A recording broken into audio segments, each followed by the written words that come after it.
Hey everyone, Mah-Dry-Bread here. Pokemon Platinum with only bug-type Pokemon was a fun and well-paced team run. Let's follow it up with a classic Gen 1 solo run. Today's the day that we figure out, would I be able to beat Pokemon Red with a team of only one Horsea? Man, what can I say about a Horsea? It's a solo water type with some amazingly bad stats. We're really frail with only 30 base health, and our attack isn't much better. Now keep in mind that this is Gen 1, so we don't have that awful 25 special defense. Instead, we just have a combined special stat of 70. So you could argue that this is Horsea's most powerful gen, although I think that our moveset might disprove that. Would you look at this? Only Bubble until level 19, and then we get Smoke Screen. We don't get another attacking move until level 30 with Water Gun. Hey, why do we even learn Leer when we don't get any physical moves by level up? Check out these TM moves too. This is such a tiny list. There's a lot of Gen 1 TM moves that just about anyone can learn that Horsea just can't. Like, there's no Body Slam on this list for us. I guess we could get the TM for Water Gun in Mount Moon, and Bubble Beam from Misty, but really all I care about is Surf and Ice Beam. Although I should probably get Blizzard too.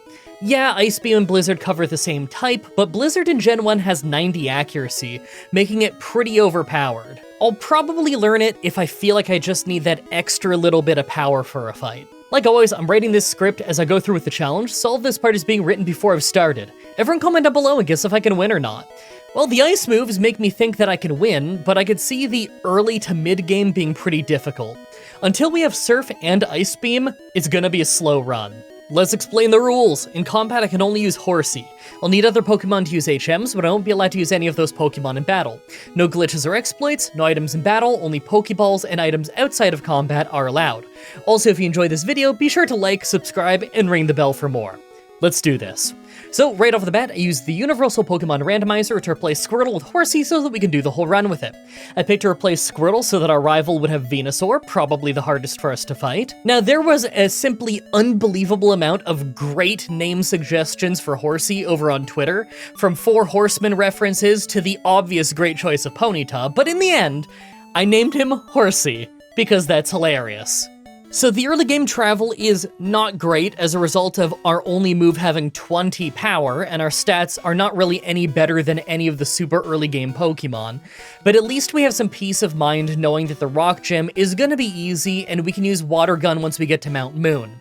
The problem is just that the trainers after the Rock Gym are probably gonna be hard enough that I need to heal between every single fight. At least the Water Gun TM is just inside the cave entrance, and I'm sure that I could grind in there fairly easily against Geodudes. You know things are going to be horrible after that, though. A Water Gym that resists all of our moves, and our rival with his sand-attacking Pidgeotto and Bulbasaur with Vine Whip. Yeah, we're going to get brick-walled there pretty hard. I'm going to try and get to the Rock Gym at a fairly low level, and then grind like crazy for Cerulean City. Wish me luck! Also, can I just point out that the back sprite of Horsea is just horrible. There's just nothing in the world like a terrible back sprite from Gen 1. You know, I kinda thought that I'd get hit at least once in the Rock Gym, but nope, we were fine. Now, I have so many trainers to fight and so much grinding to do if we're gonna stand a chance against the Water Gym and against the rival. But on our way there, I took the Helix Fossil. I knew that if I didn't say what I took, you'd all ask. Actually, now that I think about it, everyone ask anyway. Comments are good for the YouTube algorithm. I feel like I'm tripping over my words. Maybe I'm not tripping over my words, I don't know, I'll be able to tell when I'm listening back to it, but I feel like I'm tripping over my words. It's Boxing Day today in Canada, so yesterday was Christmas, and I was talking like the whole day. Between that and how my neck is, I just have a lot of jaw tension. Sorry, I'm trying to enunciate, I swear. Alright, this rival fight blew my mind. I was convinced I was gonna have to grind more when the first try ended early after I instantly got sand attacked, but on the second try we hit one smoke screen on Pidgeotto, and then he just didn't hit us. Not only that, but one smoke screen did a great job of making sure that Bulbasaur couldn't get Leech Seed in, and his Vine Whip just wasn't too bad. I want to say that stat changes due to moves were a little bit more severe in Gen 1, but I could be misremembering. Well, the Water Gym really surprised me. I cleared out Nugget Bridge to get a few levels and came back to the Water Gym. Staryu was easy, but I knew that Starmie might be hard, so I used 6 smoke screens and it did a great job. We were able to take her out very slowly by using Water Gun over and over until she fainted. That got us the TM for Bubble Beam, so let's go beat our rival on the SSN. Naturally, our rival was really easy now that we have Bubble Beam and a decent level lead, so that wasn't so bad. Although this Sand rival fight tends to be quite a bit easier than the prior one anyway. The Electric Gym right after wasn't hard either. We took a little bit of damage, but nothing serious. I bet you this would have been a lot harder in Fire Red though, because our special defense would have been a lot lower. Probably would have been harder in Yellow too. I bet you that Raichu could have been a problem. Alright, time for us to finally get some great moves. I went ahead to Celadon to get our TM for Ice Beam. It's not a game corner TM in this game, so it's actually really cheap. Just the cost of a fresh water. This is going to be our counter for flying and grass types, and I'm sure it's going to be vital near the end of the run when we have to fight Lance. I actually think that this chunk of the game is going to go pretty easily. Giovanni mostly has ground types, and we have Ice Beam for the grass gym. Our rival isn't that tough in general in Pokemon Tower. Then we can get Surf and hopefully not have too hard of a time with the Poison Gym. Then we could do the Fire Gym early, and I am quite confident about how that's gonna go. This could be the start of a very easy mid-game. And of course, this show is mostly fan-funded nowadays, so if you want to support the show and get fun perks like watching these videos quite a bit earlier, then check out the YouTube members page or my Patreon page. I put up the early access videos literally the moment I have them edited, so it's usually somewhere from a week early to almost 2 weeks early. I learned my lesson. I always make sure that I have these videos edited well ahead of time. I like being ahead of time on the schedule like that, because you never know when a health thing is going to get in the way, and I really don't want to miss an episode. So first is Giovanni, and his whole team is incredibly easy as expected. I mean, how else could this go? After that, though, is the Grass Gym, and although it went well, it's mostly because we froze Victory Bell at the start. If it had survived and used something like Stun Spore, then I bet this fight would have been a loss.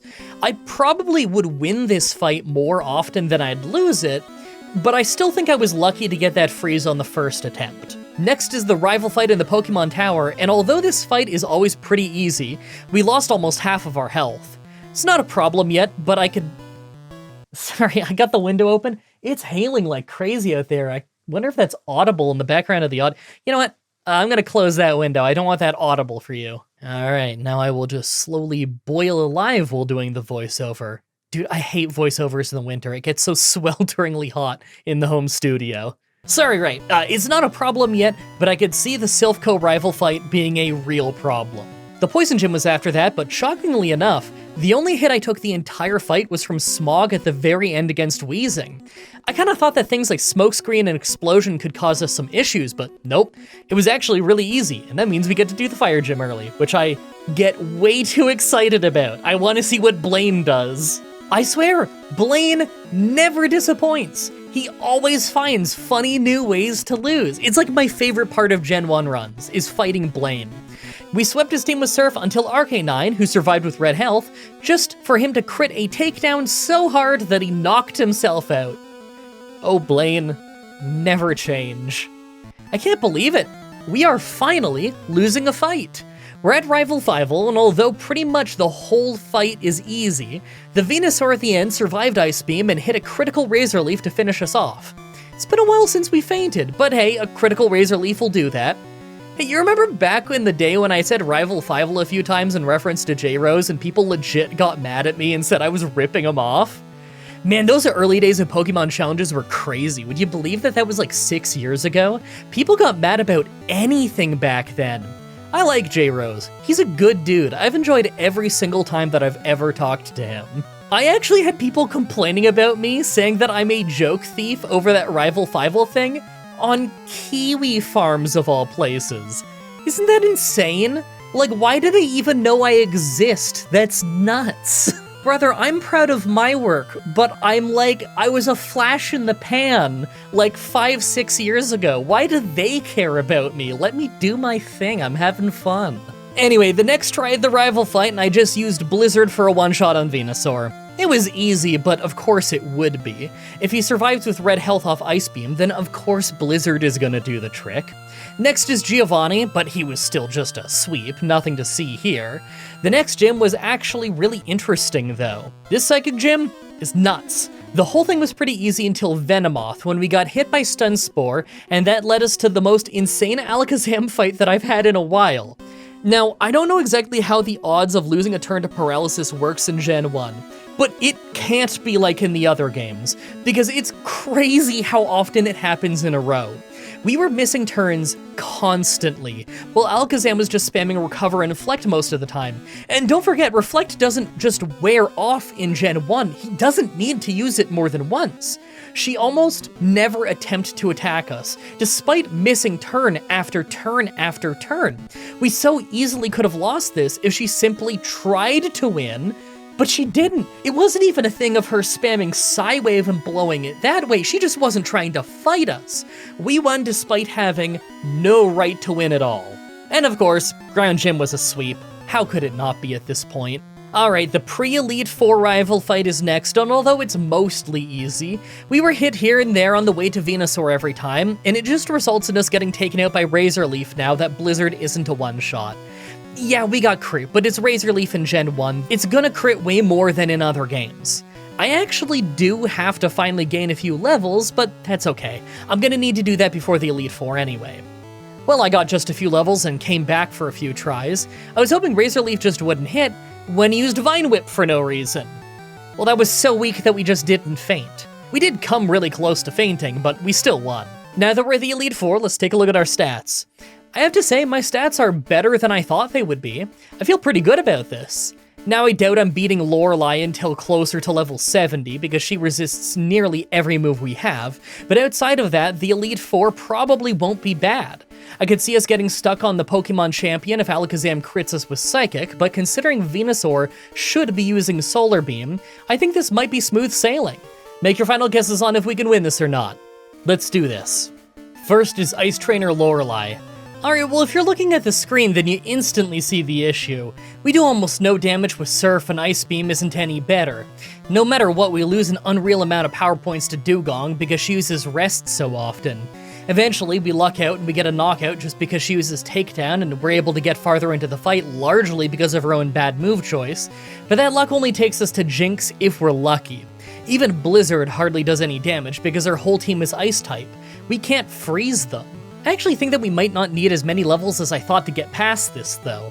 I bet you that I could win this around level 65 in a few tries. I'm gonna go eat some rare candies and see what happens. Like, in real life. Maybe I'll get older when I eat one, who knows. That'd be such a great stocking stuffer for Christmas. Rare candies. Pokemon Company must sell those, right? I've never looked into that, but I'm just gonna assume they probably sell rare candy. What flavor Oh, that's a dumb question. They probably sell a bunch of flavors. Nah, never mind. I was being too hopeful. I tried a few times at level 65, and it's not all that hard to make it to Lapras, but we get body slammed into oblivion every time. I think her AI will only use Body Slam and Confuse Ray, so it's actually really dangerous. I used Smokescreen, but it wasn't enough to save us. We need to get stronger. Alright, well, level 70, and it still took a couple tries, and we nearly lost again to Parafusion near the end, but we ended up just hardly pulling out a win with a critical Surf.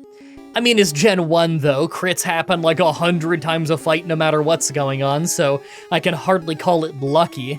In Gen 1, it's not lucky if you do crit, it's unlucky if you don't. Second is Fighting Trainer Bruno. I mean, we all knew this would be easy, but because of Machamp using an X-Defend instead of fighting us, we didn't get hit a single time. I could see the next fight being hard though, it all depends on if they put us to sleep or not. Third is Ghost Trainer Agatha. Now this did take a couple tries thanks to either getting paralyzed or put to sleep early on, but on this try, they mostly went for Nightshade. It did a lot of damage, and they may have won if they were just a little bit more aggressive, but Gengar went for Toxic at the end instead of putting us to sleep, and that sealed the deal. Honestly though, if we were even a couple levels lower, then we wouldn't have landed that 2-shot and easily could have lost this fight. Fourth is Dragon Trainer Lance. Wow. I didn't see this coming at all. I thought this would be a cakewalk, but after a long fight with Water Onix, it rocked us with a Hyper Beam that nearly one-shot us, and even though he still went down, the Aerodactyl after was faster and took us out with a bite. I figure I can still win this, I just have to hit Smokescreen on Water Onix, and then I bet we'd be fine. Okay, well, we still got hit really hard, but this time we weren't leered nearly as much before the Hyper Beam. And although the bite later on in the fight crits us, we still land in red health. The entire rest of the team was a sweep, but that was harder than I thought it would be. Not that 5 total tries is very hard, but still. Finally, the Pokemon Champion. First up is Pidgeot, who's just a one-shot with Blizzard, and second is Alakazam. Now Surf does a good job of landing a two-shot, but we lost a lot of health to Psychic before he went down. Rhydon was obviously a one-shot, but Water Onix did some solid damage with Dragon Rage, survived 2 Blizzards, then hit Hyper Beam to take us out. Okay, that was bad, but I bet if I just tried again, we could get to Water Onix with more health. It's not like Alakazam is gonna use Psychic every time. I think he's just picking random moves. Okay, well, that was not what I was expecting. I try more, and although we still get beaten up plenty by Alakazam, we got past Water Onix due to his own bad move choice. Arcanine was still a one-shot, but last is Venusaur, and not only was Blizzard not a one-shot, but he used Razor Leaf, so we fainted. There's no way we need to level up more for this. I'm gonna keep trying. Well, the very next try, and we take way less damage off Alakazam, Water Onix used Leer a bunch, and Venusaur is a one-shot with Blizzard despite no crit, so I guess there was just a wild damage range. Hey, I'm not complaining, it's just not how I thought I was gonna win. That was a crazy fast run. Like, I know I worked on it all day, but this legit only took me 1 day to beat. It's turning 8 p.m. as I write this, and I started working on this one just before noon. Normally I beat these runs over the course of a week with an average of 5 to 6 days spent recording it, not literally 1 whole day of work. I have other work to do this week, of course, but still. That means that I get to stream this week, and that'll be fun. Hey, just a reminder that I have a streaming YouTube channel where I upload the VODs to nowadays, although some of those VODs are still gonna go up over here if it's a series that I started on this channel. You know, some of the Pokemon stuff might be here, some of the Pokemon stuff might be on the other one. Anyway, I really hope you guys liked that run. The next Pokemon challenge should be up next week on Saturday, like usual, with Pokemon Black with only 1 Fungus. As always, I'm looking forward to your suggestions in the comments in the challenge request section of my Discord channel and on Twitter. Subscribe, ring the bell, stay tuned. Outro time. It is Boxing Day today. I think I said that earlier, which in Canada, that's the day after Christmas. I said in the script there I was going to be able to stream, and I really wish I could have, but I think I brought this up in the outro of last week's one, because I would have done that voiceover after this recording thing, like the day after, I think, 2 days after, something like that. But yeah, I wasn't able to stream that week because I had that awesome work day. I beat the whole Horsea run. It was great. I was feeling pretty good. I've been having some nerve issues with my neck and my back, and it's mostly my neck and my shoulders and stuff, and you get the nerves down into the left hand and whatever. I was having a bit of that, but it wasn't so bad. I had a nice workout and everything. My neck kind of got some of its mobility back on the right side, and I had a nice pop in my neck. I'm like, ooh, that felt good. And then I stretched a little bit, and then the whole right side of my face started going really, really tense, and I was having awful nerve pains for days, and I could not stream. I couldn't actually sit for like more than an hour at a time. It was pretty brutal. I tried taking like Aleve and like other anti-inflammatory things because I remember my physiotherapist told me anti-inflammatories can help when the nerve issues get bad, because sometimes inflammation is like pressing down on nerves, and taking an anti-inflammatory will keep that from happening, which is good because the nerve pains, they aren't just painful, they make it hard to control my hand, specifically my left hand, because the problem's on the right side of the neck. But yeah, it didn't help a ton. I had to lay down with like heat pad. I had to lay down with, it's called motion medicine. It's kind of like an icy hot type stuff that they would use on me back at the physiotherapy clinic. I actually bought it from them. It's wonderful stuff. It does a great job, but it doesn't fix it. It just kind of gets me functional again. Not enough that I would have been able to sit down for a lengthy period of time. And although over the last, 2 weeks, it's been really rough again, knock on wood, I'm recording this on the 26th of December, and I think I'm gonna be able to stream tomorrow. It's kind of case by case and everything, seeing how my health is going, but I think I can finally stream tomorrow, and I really, really want to, because I've really been missing streaming. I love streaming. I go kind of crazy if I don't get to do live commentary stuff for too long at a time. All these Pokemon Challenge things, this is all scripted either than the ad-lib outro-y bit, and I mean, look at my channel, I have over 6,000 videos, and the vast majority of them are live commentary. I vastly prefer live commentary, so I go kind of nutty if I don't get to do that for a long time, because it's my favorite thing to do. But enough rambling about that which doesn't matter. Let's ramble about what does matter, which is the $50 supporters shoutout tier. Thank you so much, Jacob Busby, Javid Khusro, Grayson Fitz, Tara Louise, Alessandra Hedgeblog, Joel Mann, Dark Soul, and Young Smoky VP. I want to point out that was really hard for me to say when I first started doing these shoutouts. Here we are like a few months in now, and it feels so natural. I can understand why the history matters dude, has he ever said what his name is? I don't even know. The guy on History Matters, when he has to say all of these names at the outro of every video, I can understand now how he gets into such a flow and it always sounds just right. Because you really do get used to saying some really weird names. That's not me saying Jacob Busby and Grayson Fitz and Javid Khusro. No, those are all fairly normal names. Alessandra Hedgeblog? Hedgeblog is a crazy last name. I love it. But that is a crazy last name. Young Smoky VP is also definitely somebody's rapper name. And Dark Soul's famous. I've heard of those games. This is Dark Soul himself, Mr. Dark Soul. I wonder if Mr. Dark Soul ever laments that Elden Ring stole his whole flow bar for bar. Sorry, I'm having too much fun with this. I need to get this edit done, because the sooner I get this edit done, the sooner you see it, and the sooner I have it done, the more time I have to maybe finally stream. I've really been wanting to stream. Thank you everybody so much for watching, and until next time, have a nice day.